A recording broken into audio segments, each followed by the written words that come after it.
take a seat, and welcome to the sit down. Hey guys, thanks for tuning into the sit down today. If you guys could like, share, subscribe to our channel, that would really help us get this out to as many people as possible. Hope you guys enjoyed today's episode and have a great day. All right, well, welcome to the sit down.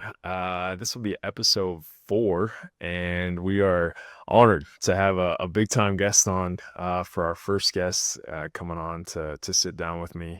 And it's my former coach, Bubba Schweigert. Thanks for being here. Well, thanks for having me. It's great to be here. Welcome to Northwood, North Dakota. Hey, this is a big deal now. I love small town North Dakota. You are the epitome of small town. Zeeland's small now. Northwood's a metropolis compared to Zeeland. Yeah, well, there's not much left to Zeeland. About 300 when I was growing up, and now there's about 70 people there. So yeah, made a trip back a few weeks ago just to go down memory lane a bit. And great to get back there, but not much left. Picked up some sausage in Wishick, is what you told me. Absolutely. Yep. You go down to McIntosh County, you better get some sausage. That's right. Going down there. He knows the deal. North Dakota, we aren't known for a ton of things, but blue collared people, good hunting, and Wishick sausage. Those are probably the top 3 things if I were to expect. I think you're pretty much right, Ozer. Wishick sausage is well known. You know, that is one thing that you got to know. First thing about Coach Schweigert and I is that we are both proud McIntosh County folk. He grew up in the little town of Zeeland. What is that, 1 or 2 miles north of the North and South Dakota border? 2 miles. 2 miles, yeah, right on the border there. And then I was 30 minutes away in Wishick. So your dad and my grandpa worked together back in the day building houses. You remember any of those stories, working on any of those houses? I do. Back in the 70s, we worked for Pinky Lumber. My dad and grandpa had Schweigert Paint and Construction business. Yep. And us boys would work on the crew, and we worked a lot of days in Wishick. And I always remember when there was ever something we needed from the yard, probably wasn't the greatest worker. I volunteered to go get whatever we needed. So I'd get in the truck and we had a little drive time around Wishick. Right, take the long way back to the project. And go by the pool. Yeah, I got to go by the pool. Yeah, check it out, see what was happening. You never know. Yep. You never know. Exactly. But a lot of fun, a lot of great memories working in Wishick. People stopping by and visiting with my dad. So we got to know a lot of Wishick people throughout the years. Yeah. Tell me a little bit about your dad and my grandpa. My grandpa recently passed away this past fall. Your dad's been gone a number of years. What were they like? I mean, they were hard workers, obviously. They had that old time spirit, but what were they like from your viewpoint? Yeah, I think really humble men, hard workers, really committed to doing a really good job. I know my dad would always have a lot of great compliments for Eldon Pinky and the way he did his business, the way he supported us when we'd come out and work on a project. When I tell the story of, hey, I had to drive and get stuff, that didn't happen very often. Everything we needed to do our work was there. So I think between the two of them, there was a great deal of respect. Yeah. And, that was just, 2 men in McIntosh County that were working together to make something new for the residents in Wishick and neighboring farms. And we did a lot of work for Pinky Lumber. I know that. Yeah, that's pretty cool. Pretty cool, man. My grandpa was one of my favorite guys. He said humble. That is one word to describe it. I think I saw the soft grandpa side of him though. When I was growing up, I remember, he was still kind of nearing the end of his career, but young Eldon had a little fire to him now. He got after a little bit. Probably same as your dad as well, if I'm guessing. Yeah, I think so. Yeah. As he aged, you mellow a little bit. Yeah. We all probably experienced that, but I just never really ever saw your grandpa upset, demanding. Yeah, he was demanding. Sure. I'd see my dad upset, because I spent more time with him. But yeah. On the job site, really patient. I think your grandpa the same way. Really patient. If there was an issue that they had to resolve, they'd talk it through and get it worked out. So it was a really good working relationship. And I think it was because they respected each other a great deal. Absolutely. So you knew that part of my family because of the McIntosh County connection. But then we're also tied on my mom's side of the family. We're tied through the University of North Dakota. And you know my grandpa Fred a little bit. My grandpa Fred played basketball in the 70s at UND. And then you also got some family ties to UND as well. Yeah, so I remember listening to games that your grandpa Fred would play, or there was always a holiday tournament down at Sure. Sioux Falls, Yep. the NCC holiday tournament. You'd Yep. watch it on public television. Great memories. And, I started becoming a UND fan during those years when we'd listen to those games. And my oldest brother in 1974 was on the football team, and his entire career, played ball there at UND. And that's really when I started to really become connected to the University of North Dakota. I can recall my first football game I ever watched there. We loaded up the 64 Plymouth and we drove up to the stadium, Old Memorial Stadium, walking in there. For a kid from Zeeland or from small town North Dakota, that was like going to the LA Coliseum. Sure. So it was Big a deal. big deal. Yeah. We didn't get out of town a whole lot, but to get to Grand Forks, if he wouldn't have been at UND, I don't know when I would have gotten to Grand Forks, but just that first time seeing that stadium and watching at that time the Fighting Sioux warm up, it was pretty big deal and really thrilling and a great memory. 100%. You're not the only McIntosh County kid that never gets to Grand Forks, though. We actually had a carpenter a few years ago that we took him to the Canad Inn, him and his family. And he goes, "This is my first time in Grand Forks. This is this guy that's lived his whole life in South Central North Dakota." And it's nothing against Grand Forks, the University of North Dakota, but if you don't have a reason, you never go past Fargo on I-94.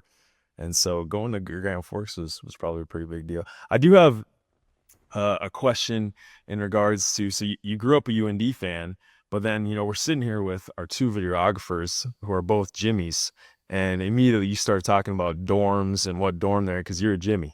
How did you end up at Jamestown? Well, I think, a big reason was Raleigh Greeno was the football coach there, and Mark Eklund was the baseball coach at that time. And they probably gave me the most attention throughout the recruiting process. And back in 1980, recruiting was a lot different than it is now. It was all done by phone, and you didn't really have video that you shared with anybody. But Coach Greeno was a persistent recruiter. And then I had a couple other friends that had attended Jamestown College at that time. Now it's UJ, but Bob Piatz, who I really looked up to him. He was one of the greatest athletes ever to come out of North Dakota. He had gone to Jamestown, and I knew of him through summer baseball because he was the Babe Ruth coach at Napoleon. I got to play on their team. They picked me up for a district tournament one summer, and then a good high school friend of mine, Jan Levi, also attended Jamestown. He was a year older than me, so that really drew me to Jamestown. I had a brother at Valley City State at the time and probably wasn't going to go to the same school as him. And I'll say this, I was not a big-time recruit even at that level. I wanted to go have a good college experience and play football. I love playing baseball, so I got an opportunity to play two sports in college, and I thought that was a pretty good deal for me. Sweet. Yeah, absolutely. So you get done playing, you decided to work. What happens after that? You go get a job, you start coaching right away. What's the career path that you took? Well, in my last year of college, Coach Greeno asked me what I wanted to do. And I said, well, I'm earning an accounting degree. And he said, I didn't ask you what degree you're earning. I asked you what you wanted to do. And I looked at him, he goes, because I think you could be a coach. So, and I always knew I kind of wanted to stay involved in sports, but that kind of tipped me over the edge. So I went back another year of school, got my teaching certificate, and worked as a student assistant at Jamestown, and then was hired on the admissions staff and coached for me 4 more years at Jamestown College. And that's when I knew that I wanted to do this for quite some time. And in '89, applied to be a graduate assistant at the University of North Dakota. And that's really, once again, to get that opportunity under Roger Thomas and Rob Bollinger, and Dale Lennon was there at the time. That's when I really felt like I learned a lot about coaching, about practice organization, just so many things, and how to handle people. And that was such a great experience that year. And then was fortunate enough to stay on staff for 15 seasons. And that's kind of how it took off at University of North Dakota. You bring up those names, and those people that, the people that are UND fans listening today, those are very prominent names in the UND football world. Roger Thomas, Rob Bollinger, Dale Lennon, guys that you're still close with today. Lifelong friends, Yeah. Mentors. I wouldn't have been at North Dakota if it weren't for Rob Bollinger. I was at a state track meet, and he knew of me because he was the head coach at Bismarck State College and recruited me out of high school.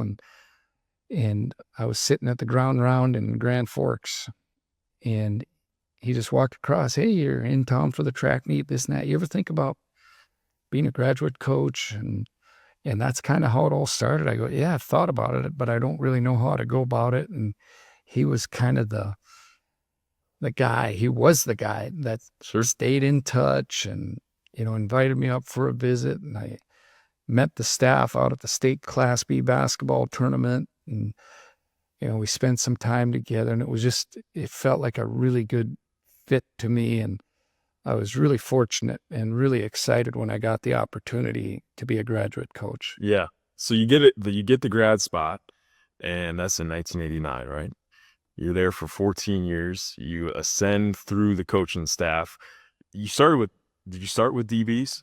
Were you always on the secondary side, or where did you start? Yeah, I was on defense. Okay. So as a graduate coach, I coached the outside linebackers. Okay.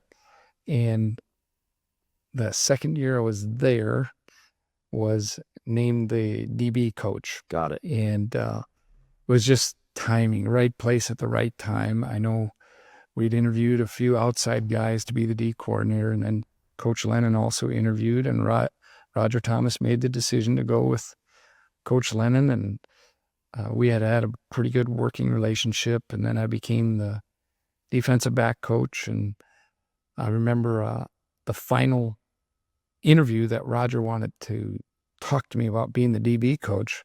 I left the Class B basketball tournament early and drove through. I was with my brother. He actually drove me back to Grand Forks, and the roads weren't great, but I go, I got to get back. That's dedication, leaving the Class B. Hey, Yeah. Gary, the importance of the Class B tournament in North Dakota. You don't want to leave it. You don't want to leave.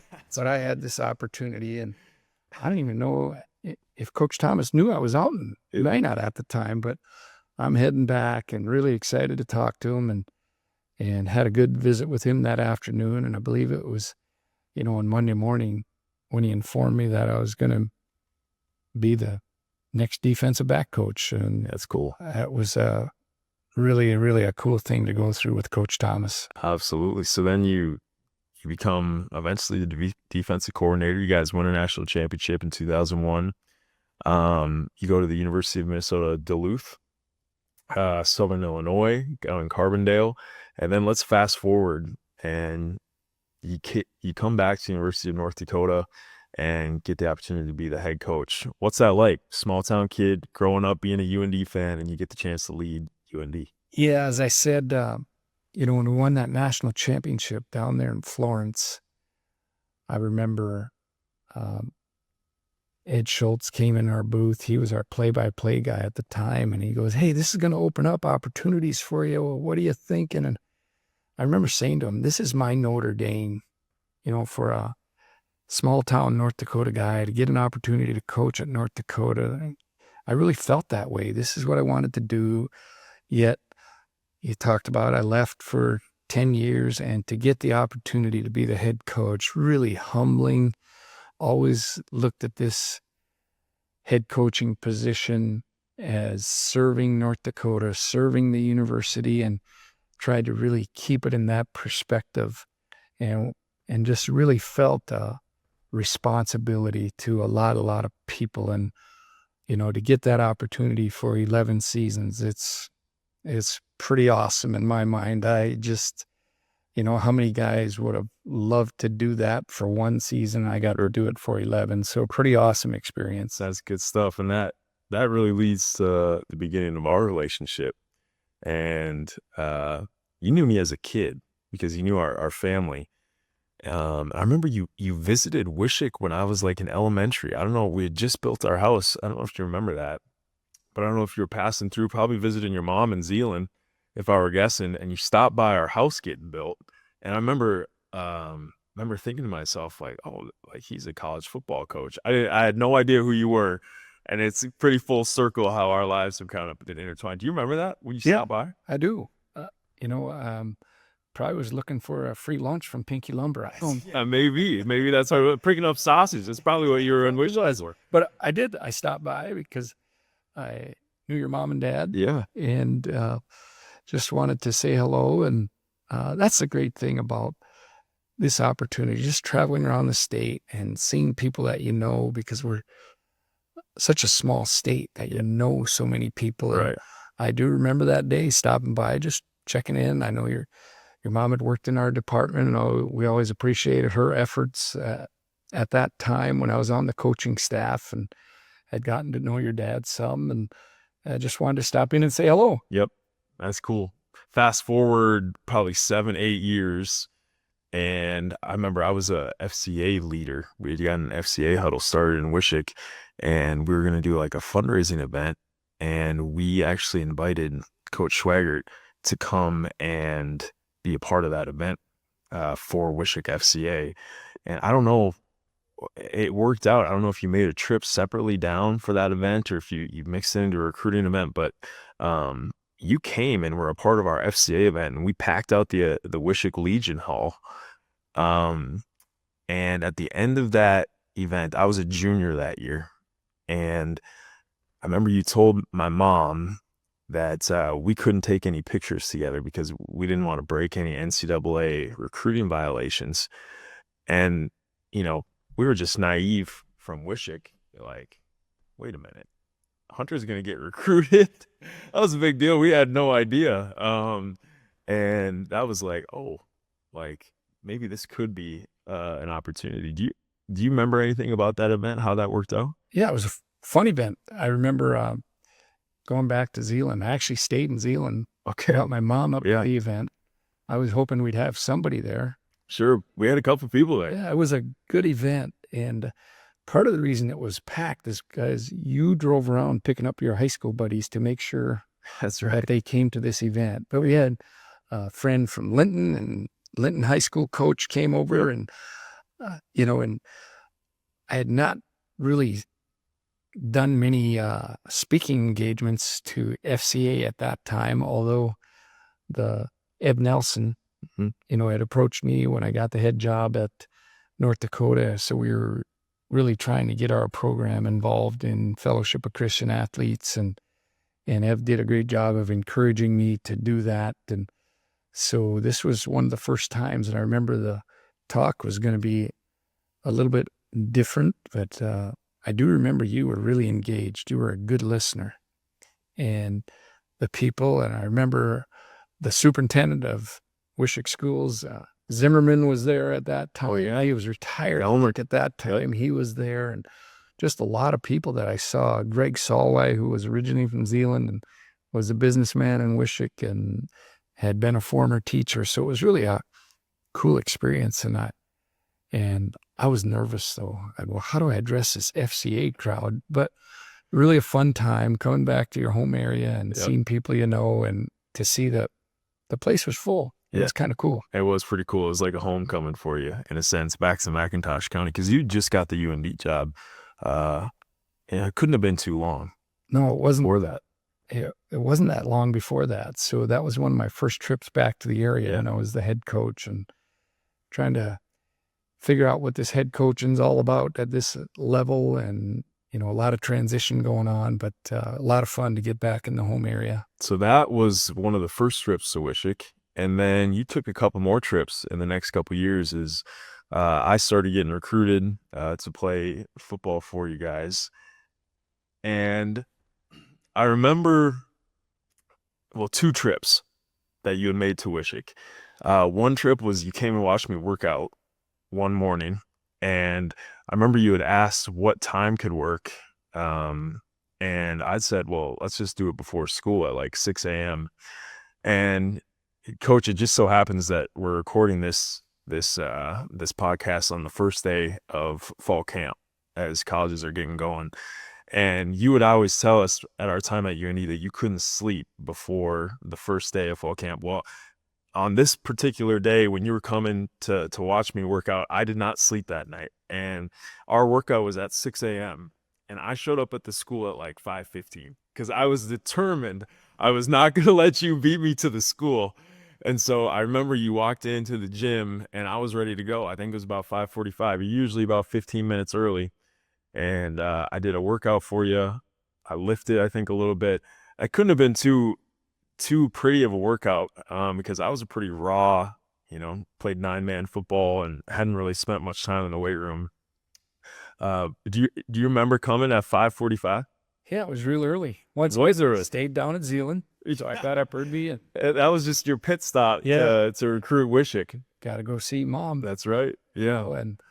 And came up to Wishick real early, and the workout was on the gym floor. Yep. Then in the weight room a bit, and we're really, at that time, we didn't have phones that you could video and, a little different. So even though it wasn't that long ago, we weren't videotaping. Now guys go out and they're videotaping every movement that guys make, but really it was checking flexibility. Can he move? Can he sink his hips? What's he like where he slips and falls down? Does he stay laying there? Does he get up and keep going? Sure. We're looking at all types of things and trying to gauge a lot of things in that short amount of time. And you did a great job.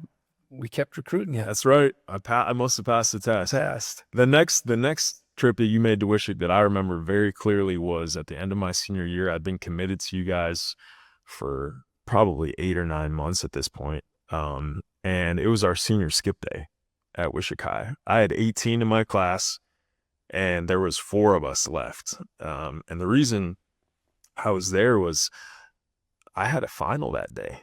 I had a Spanish class final over ITV with Mrs. Meidinger from Linton, who I think is still teaching Spanish in Linton. But I took it ITV, so over the TV, and so I had a final. I couldn't miss that final. So I stayed in school that day, and I get this announcement over the loudspeaker of, Hunter Pinky, please report to the office. So I go to the office and there you are talking with our high school principal and hanging out, and hey coach, what are you doing here? You just showed up. You didn't text me, you didn't call anything. And you said, oh, I'm just passing by. I thought I'd, stop in and chat with you. And I don't really remember what we talked about that day, but I do remember a conversation that I had with somebody that I was really close with, and his name is Keith Ulmer, and he was a janitor at the school that day. And he came up to me because Keith was the guy that always let me into the school early. At Wishick, we had to have somebody supervising us at all times. So the only person that I could get to open up the gym for me at, 6 a.m. was the janitor. So Keith would always open up the gym. And he came and said, did you tell Bubba to come and talk to me? I said, no, I didn't even know Bubba was coming. He said, well, he came and talked to me for minutes and asking questions. And I thought to myself later on in years, that probably wasn't a coincidence. And so tell me the thought basis why you went and talked to Keith that day. Yeah. If you know anything about schools, who knows more about the school and what's going on at school and about the personnel there than the janitor? Nobody. Yeah. So that was one of the things that I'd try to do, especially in small schools. Find the janitor and, hey, what's Hunter Pinky really like? And I asked him a lot of questions. And, we got really good reports from Keith Ulmer, and I'm going to trust the janitor, because he knows what's going on. And, when you look at recruiting overall, I do that in several schools. You just grab some random student walking down the hallway. If you're talking to the guy you're recruiting, you're talking to his buddies, they're all going to say great things, right? Grab a random student sometime and say, hey, what's this kid like? They'll tell you. Mm-hmm. Oh, he's not here today. He's not here a lot of days. Or, Sure. no, this guy's not a good dude. And because we're recruiting more than just an athlete, we want really good people in our program. But that's what was behind talking to the janitor, especially in these small schools, because the janitor knows what's going on. Yeah, that's a good life lesson of not only does the janitor know what's going on, but from the other perspective, from the kid's perspective of, man, don't only just treat your principal or your coach or the teacher with respect, man. Treat your janitors with respect too. You never know when your college coach is going to show up and ask their opinion of you. So that's a good lesson. Good story too. Keith is still a good one. Keith is always going to be a good friend of mine. So he's still working. He's still working. I don't know if he's working at the school, but I know that he's still mowing lawns in Wishick because he mows ours. So, no, Keith is awesome. He was the guy that you walk in and first day after a loss or a tough game, and he would always be the one to say, "Hey, wasn't falling yesterday, but hey, I think we could beat him in districts though." Like he was that guy that I always we'll get him eventually, and we ended up beating Linton. So if Dan Carr is listening, we ended up getting Linton the last one. That was a big one for him. Keith wanted to beat Linton bad. You probably grew up that way too. Oh yeah. You don't want to lose to Linton. So except we didn't get him in tournament. We beat him in the regular season. No, we lost to him. I was gonna say not many people beat Zealand. You had a good run in Zealand though. I'll give you that. My junior year we did beat him. Okay, in Zealand, fair. But my senior year we didn't beat him. We scared him. Sure, that's all we could do is scare him. Let's talk more about UND. I commit to UND. I go there, and as a freshman, I still remember Eric Schmidt, who's now the head coach and who's the defensive coordinator at the time. I still remember the message that he gave us our first day in Wilkie. We're eating lunch and getting a tour. And I remember Schmitty kind of standing in the lobby there, and he goes, "All right, how's everybody's first day going? Going all right?" And, we're all like, yeah. And he goes, "All right, I'm just going to give you a little tidbit of advice here." He goes, "You guys want to be successful here at UND, you keep it real simple, all right? Number one, work your ass off. Number two, keep your mouth shut. You do those two things, you're going to be just fine, all right?" Everybody's just kind of nodded at him. And I think back now, that was some pretty good life advice. You probably learned a lot from that. Yeah, I think so. We stress those things a lot. Work hard. Yeah. Work ethic was the number one thing. We had to find hard workers, and Schmitty's awesome. He's probably still saying that. Probably still saying that same thing today. Saying it in a different way. Yeah. I don't know. But, and then the part about keep your mouth shut. I think, the message we're really trying to say is, hey, just go out and do it. And that's how you're going to earn respect. Yeah. Don't tell us what you're going to do. Go do it. Show us what you're going to do. Put it on that video screen. We always said, hey, there's your resume right there and that. Put it on film. Yep. So we lived by those things for a long time. We're going to continue living by those things for a long time. That's good. It wasn't all smooth sailing for me my freshman year though. Number one, fall camp is hard. So your body's telling you that you should quit. But then, you get through fall camp, and my mom actually told me that we had to tell this story today. I got in a little trouble. Second week of the season, Bowling Green. I was not traveling. I redshirted that year, and I got in a little trouble in the dorm. And you had a 24-hour rule that if you ever had any encounter with law enforcement, that you had to notify you within 24 hours of it happening. And so that morning was a Saturday morning, and I knew it was a game day morning, and I'm like, Coach does not want to hear from me right now.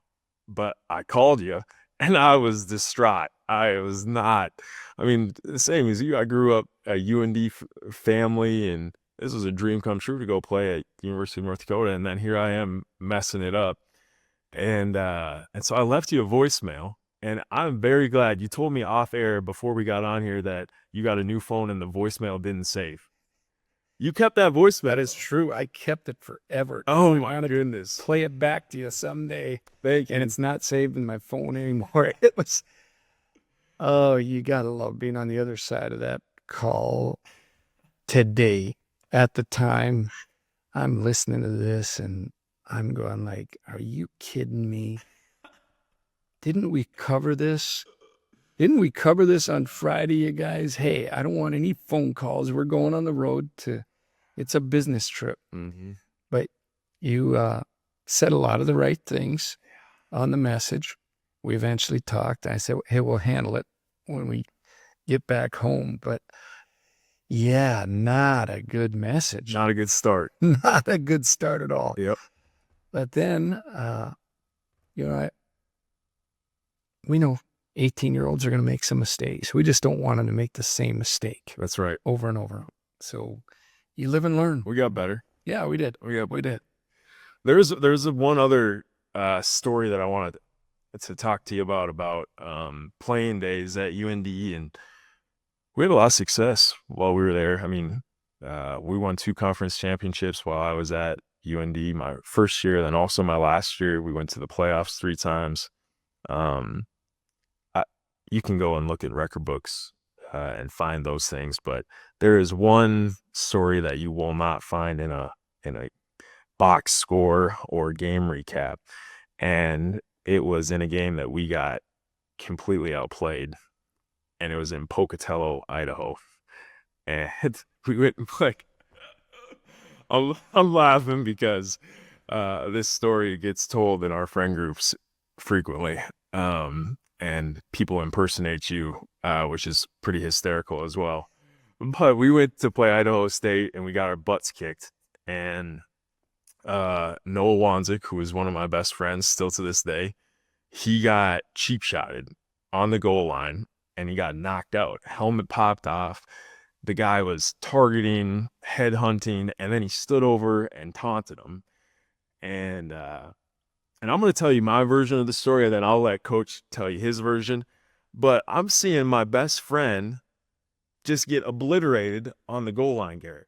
I mean, he got hit maybe as hard as I've seen anyone get hit. His helmet flies off, and he's laying there limp on the ground.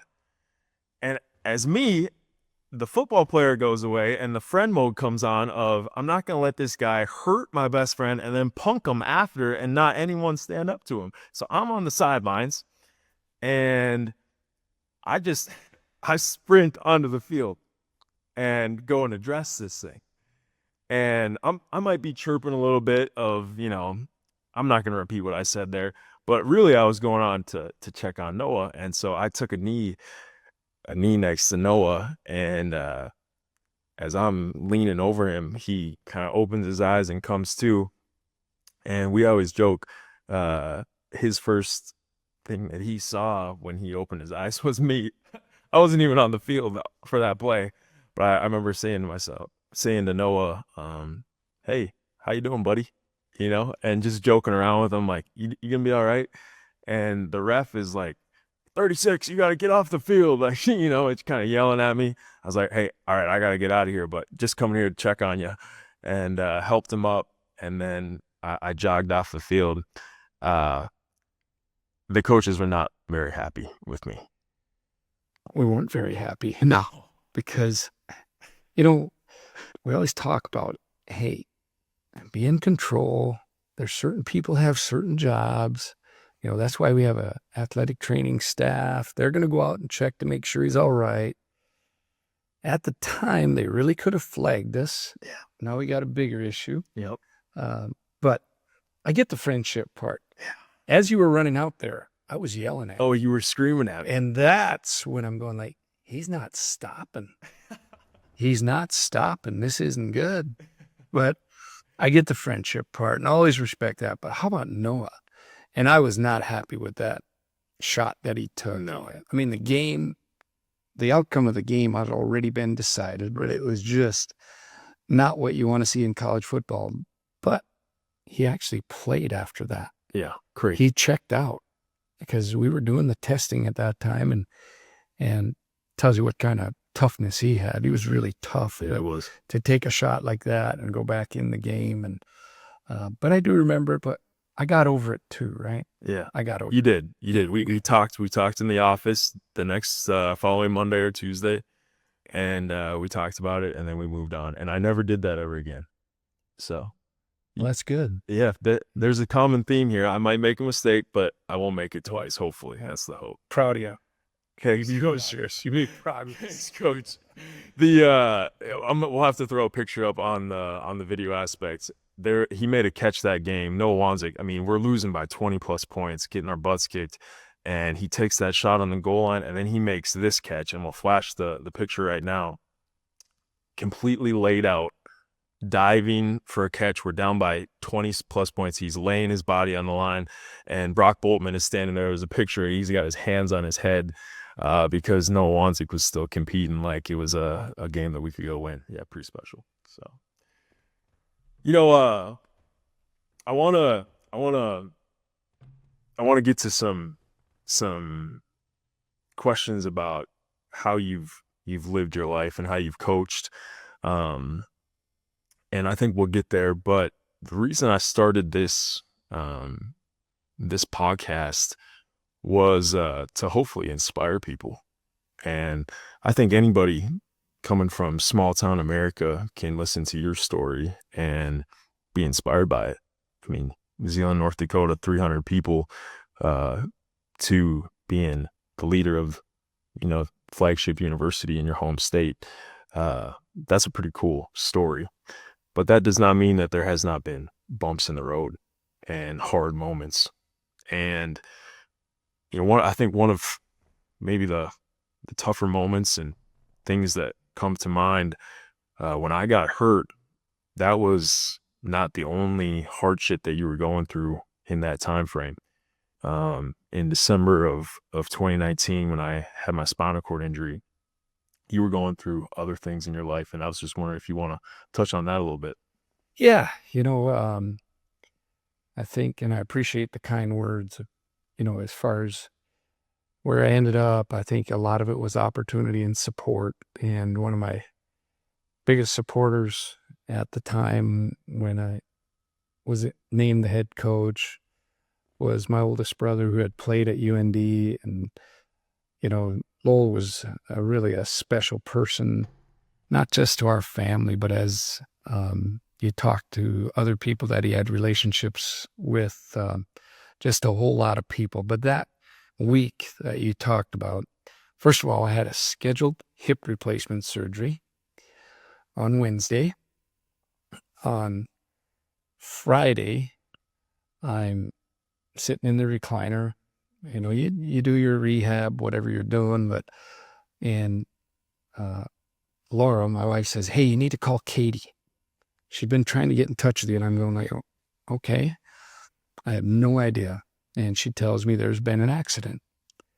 And that was really, you get a call from a parent who is concerned about her son. And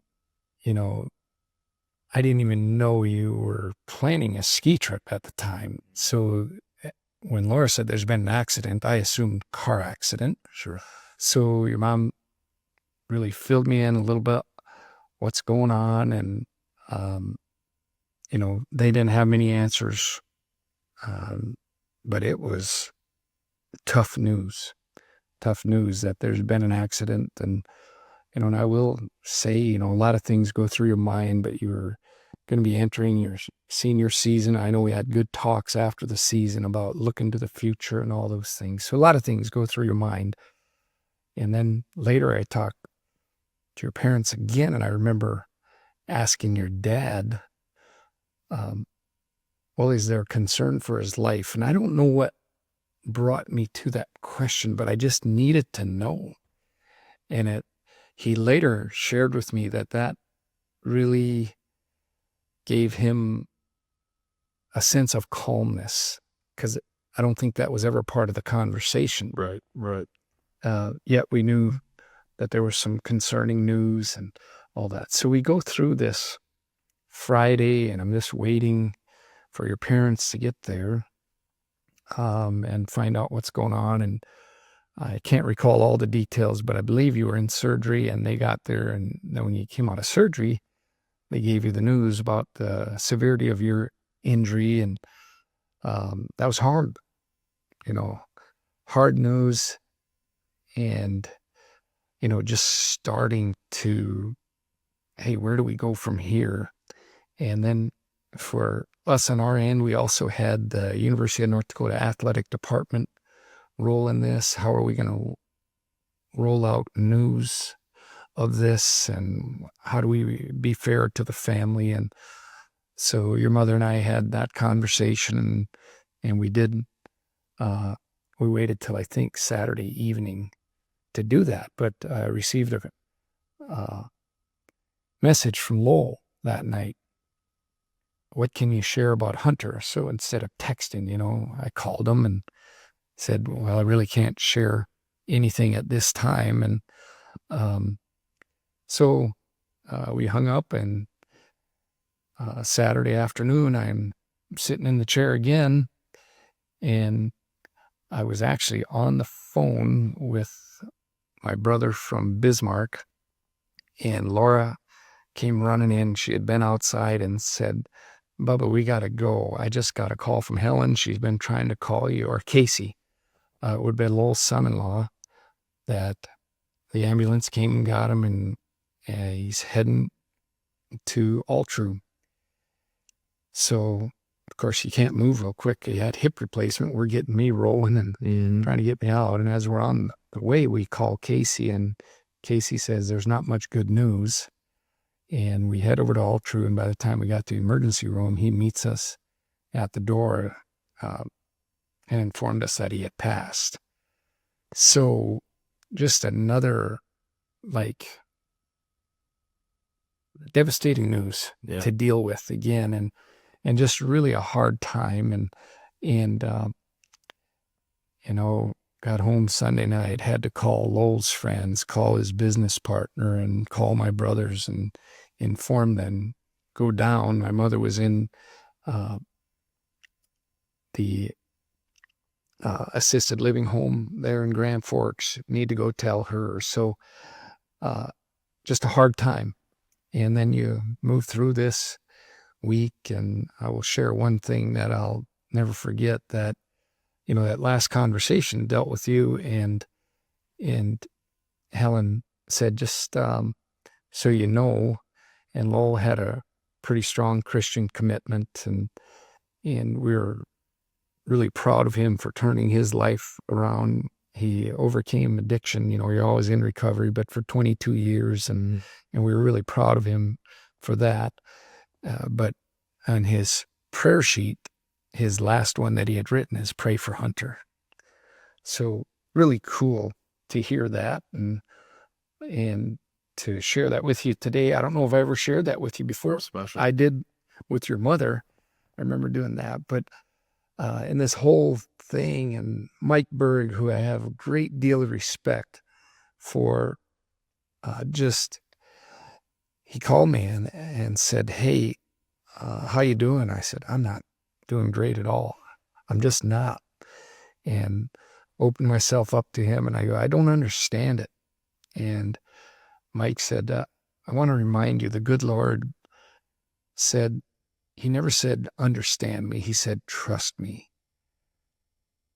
And boy, that really stuck with me in it. And that was something that, man, I had to figure out why these things were happening. And trust me, that was really a special time that Coach Berg would say that to me, and he wasn't going to give me an out.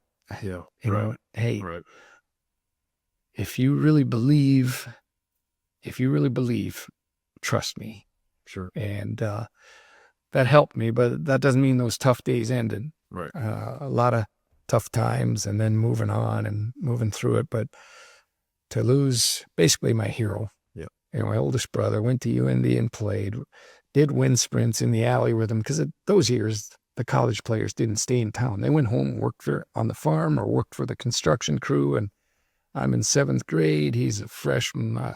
college, we're running sprints in the alley, pretty cool times. And to lose him was really tough because, a lot of people thought maybe he was easy on me. He wasn't. He was really tough, Sure. really tough on me. So, but it was really good for me too. So, yeah. So to go through it, I still get emotional talking about it to this day, and it's past, but you'll always remember that time because I think it was a struggle I had to get over that week. It was a struggle. You talk about that Lowell was hard on you, but yet you loved him with a bond that was so strong. What would you say you took from Lowell? What did he teach you over the years? What did you look up to him? Yeah, he was really competitive. He was really competitive. I know his golfing buddies, he took up golf later in life and they would talk about he just wanted to win. And I know, we were sitting here joking about Zealand wanting to beat Wishick. And I'll tell you what, when he was in high school, he played hard every game, but because we had that relationship working a lot in Wishick and the neighboring community, I mean, he wasn't going to back down at all from Wishick. I know that. And when little Zealand came out on top, he got great pleasure out of that. But I think the competitiveness and just the toughness that you can overcome things, and he just no excuses. I joke all the time, sending out the email blast to our over 900 football alums. If the sentence structure wasn't quite right, the first call I would get was from him. Hey, I read your email. What are you doing? And I'm going like, what? And then I just say, hey, I'm not an English major. He goes, it doesn't matter. You're representing UND. And I just, things like that Sure. were really important. He was hard on me. Like, hey, man, this is a big deal. This is a big deal what you're doing here. So get it right. Holding you accountable. Yeah. Didn't matter if you were in 7th grade or if you were in your 7th year on the job. Yeah. Yeah. That's pretty cool. And up until the end, he would do that. Yeah. You've when you were coaching me and in press and all these things, you've laid out kind of a foundation of non-negotiables when you're building a program. And probably a lot of it has to do with your upbringing and people like your father and Lowell and some of the guys, Coach Greeno, that really probably mentored you and shaped you. You would always talk about, if you want to be a good doctor, hang around good doctors. If you want to be a good football player, hang around good football players. If you want to be a good coach, probably hang around a lot of good coaches.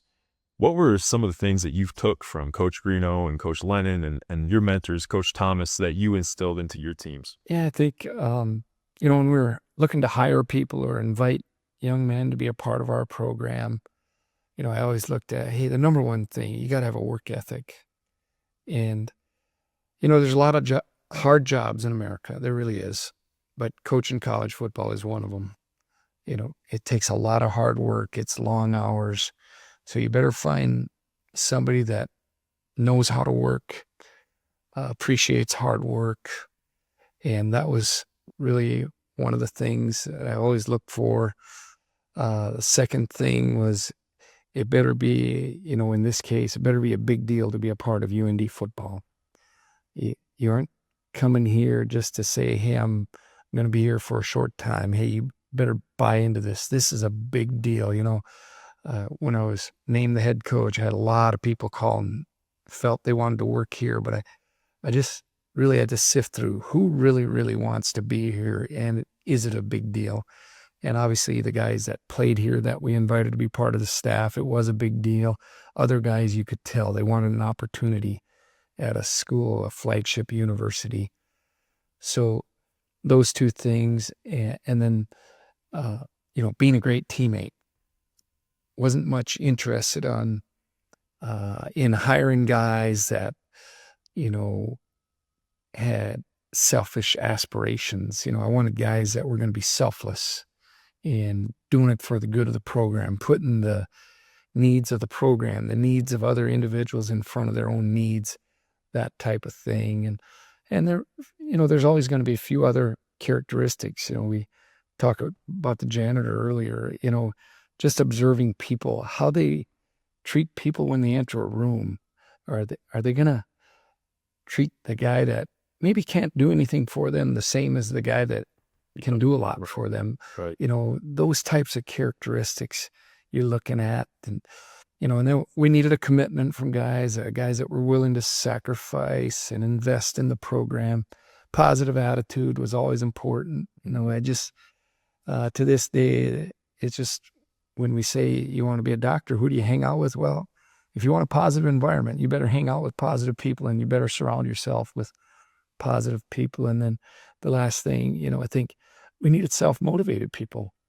I wasn't much interested in, and I always remember this at one of my other jobs.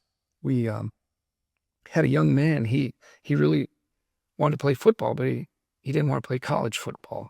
I thought that you maybe could have somebody go over and wake him up every morning, go to class. And I go like, I wasn't really into it. And I know sometimes you got to help people work through some things, but you better find some people that can get up and are excited to get up and decide they're going to have a great day. So that type of motivation, who's going to put forth the effort, and who's going to be really put forth the intensity day after day to be a better person, to be a better player, and all those things. So a lot of those things were what we look for and what I learned from the other guys. Yeah, everydayers.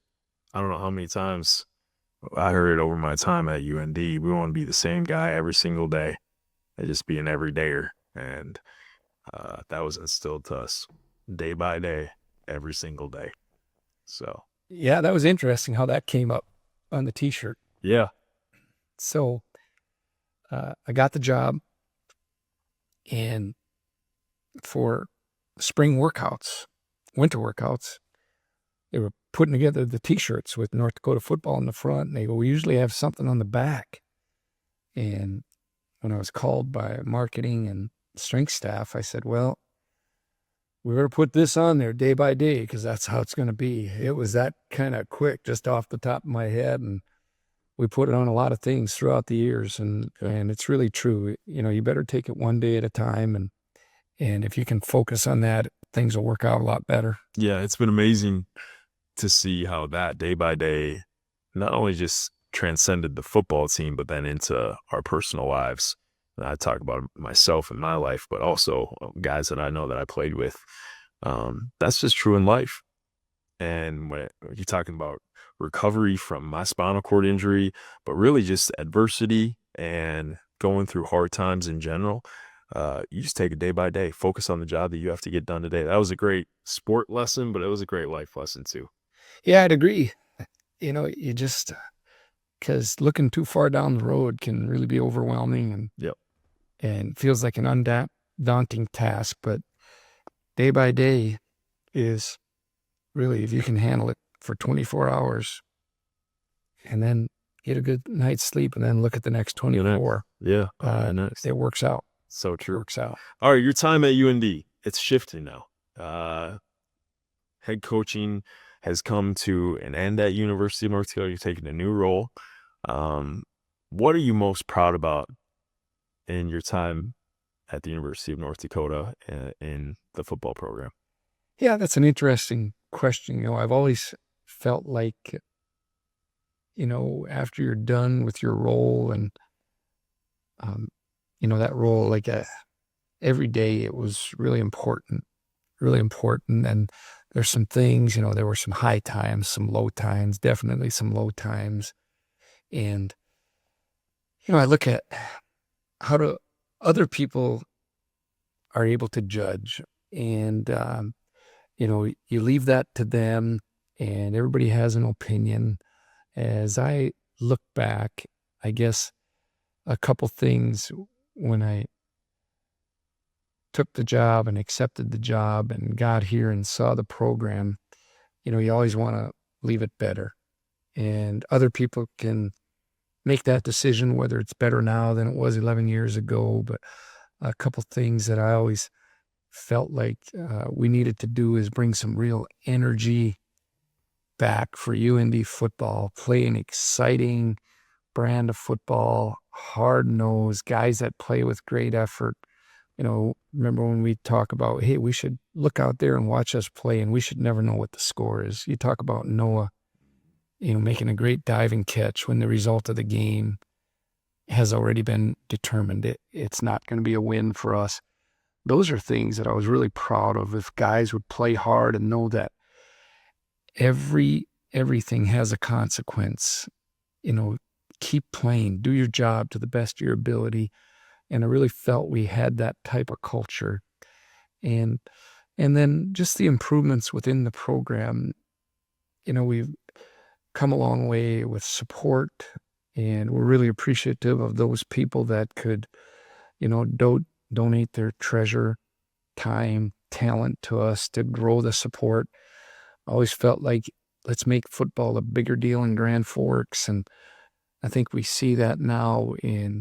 This was a lot of other people's time and effort, but I sure wanted to encourage them to build the youth programs and get more numbers out for the high school teams and all those things. I felt like UND football needs to be a leader and help in those areas and across this region. And, at the time that I got the job, we weren't playing North Dakota State. And I go like, this is part of our state's history and tradition. We need to figure out a way to do that. And a lot of people were, I guess, disappointed or not in favor of playing them when we made the deal to go down there and just play in the Fargo Dome. I knew it would be difficult to go down there and play, but as I traveled across the state, a lot of their supporters, a lot of our supporters wanted that game, and always felt like, hey, these universities aren't ours.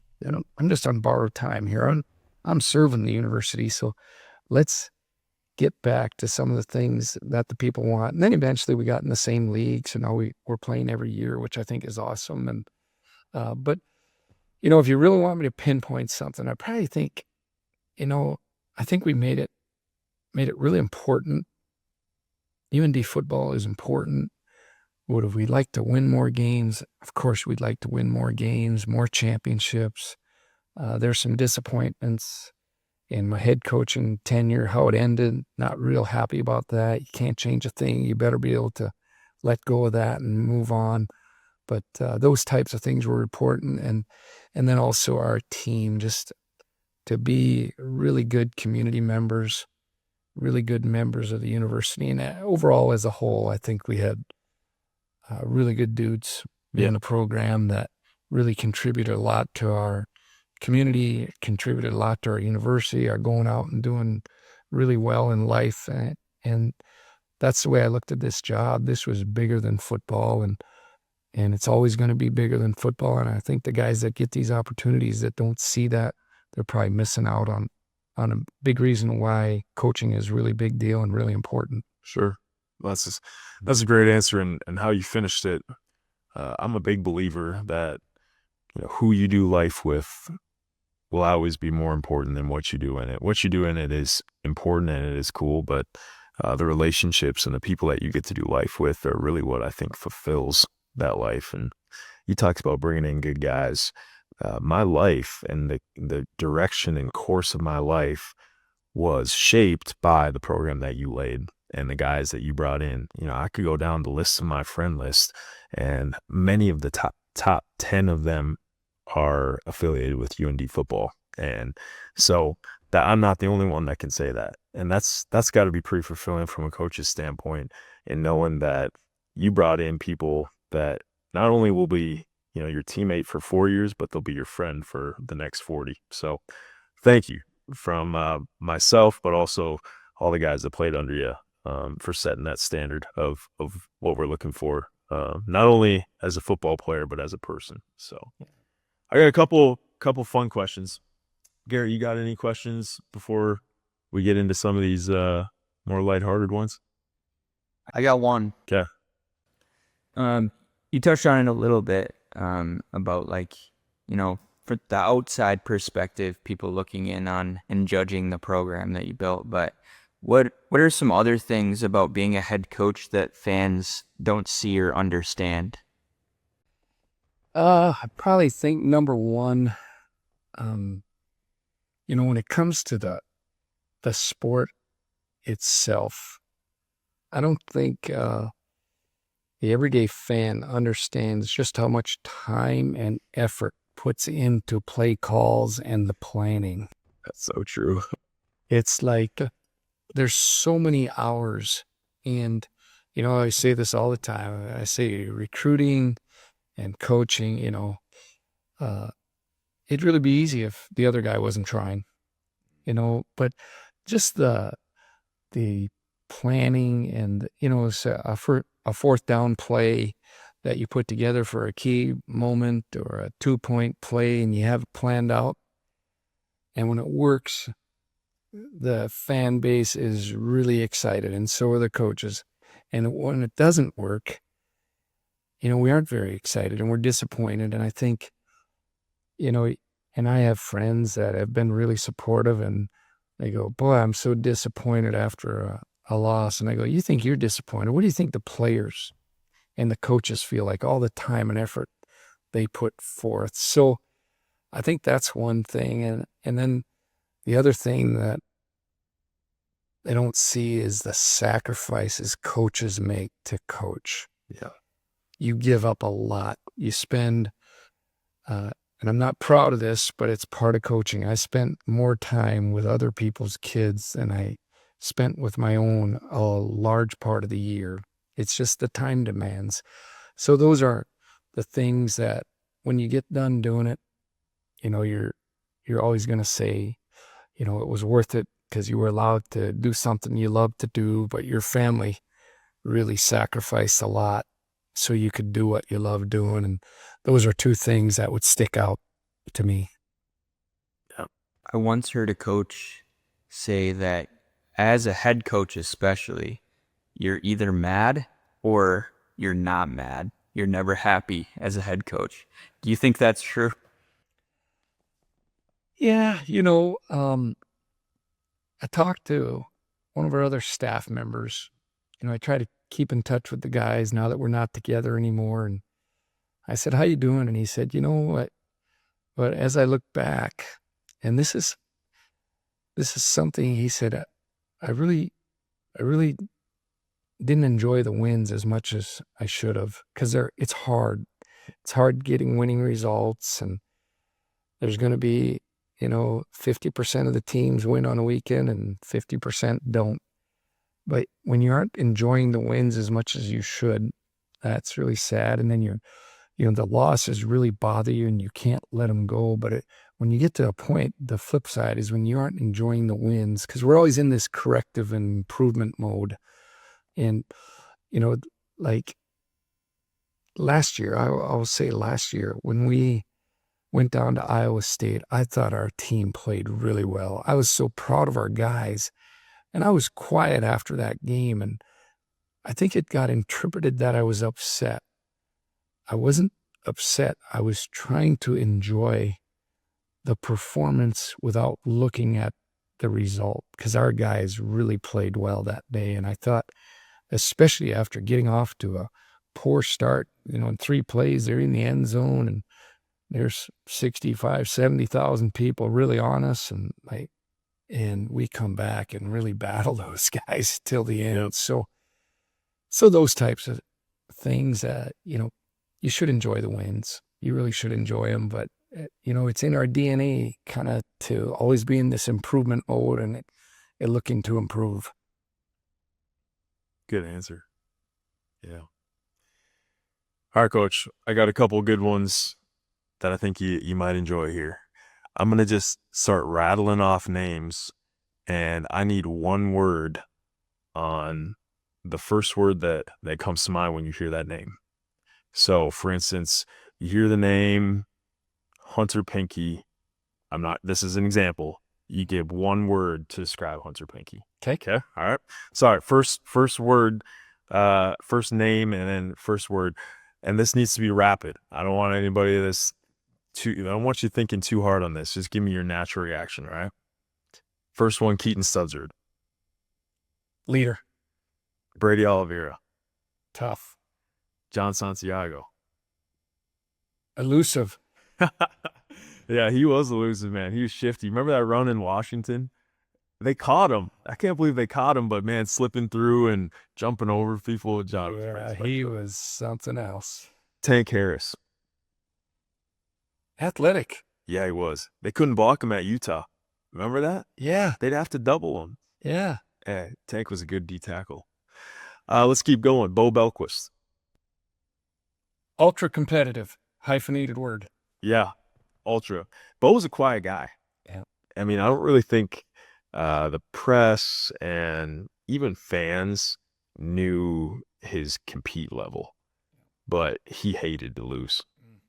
Hated to lose. Yeah. Yeah. All right, let's keep going down the line. A couple of my favorite. Connor O'Brien. Tough. Tough as they come. Big 26 there. OB in the middle. A couple other ones. Noah Wanzik. Grinder. Just a grinder. Yep. And you know what? The thing about Wanzik, he's my best friend, so I'm biased. But, man, if COVID doesn't come around, he's playing on Sundays. I know. I will never forget his first catch. Oh, out at Stony Brook? Or where was that at? It was at Bowling Green. Okay.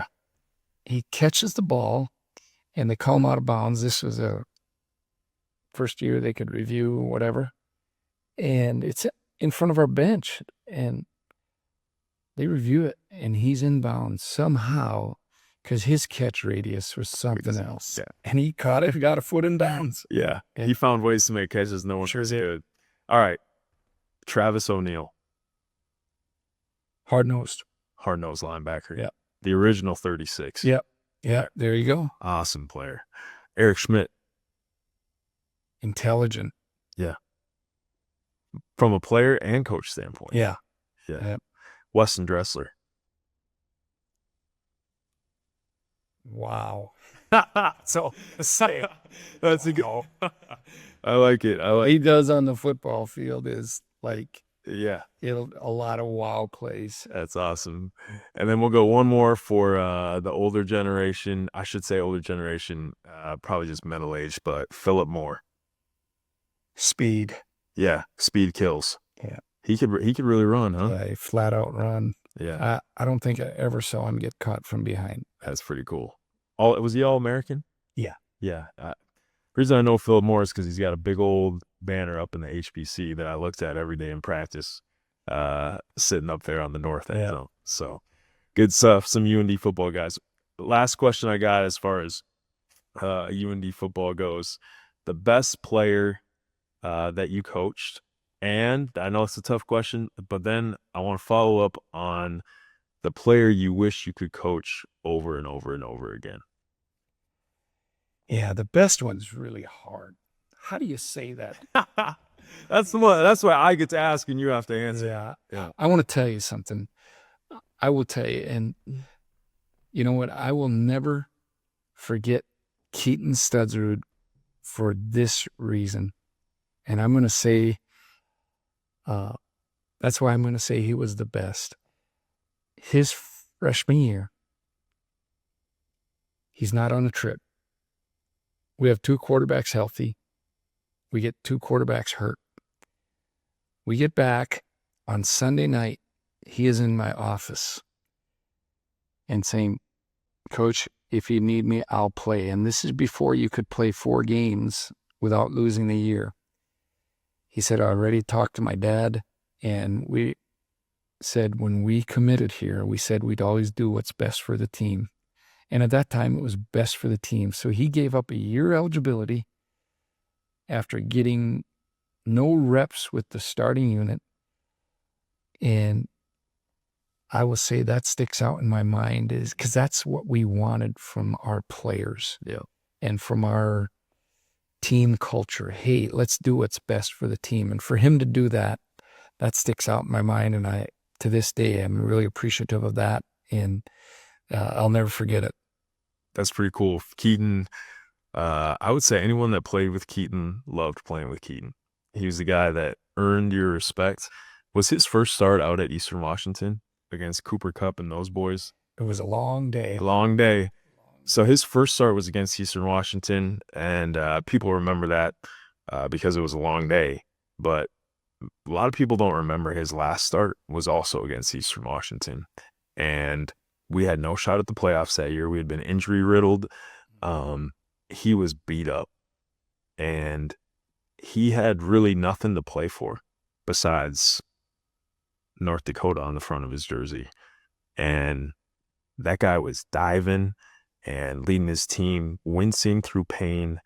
I'd follow Keaton Sudzard into a fire. And what you said about him being all for the team, that's 100% true. I think any guy that played with him would agree with you. So, well, we're gonna wrap up here, Coach, and after every episode, we just end it with tell me something good that you saw that somebody should check out. Song, book, artist, it could be anything. And so I'll tell you the book that I'm going to give out today is Think and Grow Rich by Napoleon Hill. I didn't really know about this book. My grandpa put me on it though. And it was written over 25 years, a study done on hundreds of the most successful people in America. And I just read the first chapter of it. So I can't tell you how the book is, but I think it's an interesting book, and I'll report back to it probably on the next episode. That's something good though. All right. I have something good, and I'm in this men's group. Yeah. Now, since I'm done coaching, we meet on Wednesday mornings, and a lot of these guys will say they're in the fourth quarter. And one of the guys in our group, it's a Bible study, so we read some scripture, and the one guy said, "Hey, what's your golden calf, guys?" He put it on us, and we had to say, and basically the golden calf is, hey, what do you put in front of God? And most of us sitting around that table said, if the guys were retired, in our working days, we always put work in front of it. So as much as we want to be known, for hard workers and all that, hey, we better make sure we find some balance there in our life, is what we talked about a lot. So that was something just a day ago that I heard, and I felt I'd share it. That's good stuff. It's a good question for all of us to ask. What are the priorities in our life? And if we have priorities, do we really have a priority? And I think that's a lesson we can all look at in our lives. So, Garrett, you got something good for me? Anna, you got anything? Wow. My two videographers. I hope they don't cut this either. I got some You got something good? All right. University of Jamestown. We got other. Oh, There we go. The Jimmies. Yeah, you gotta love it. for old Jim. Gotta love it. I guess so. All right. Well, Coach, thanks again for being on here on the sit down. Appreciate you coming out here, and I think our listeners will appreciate it as well. So thanks a lot. All right. Thank you. You bet.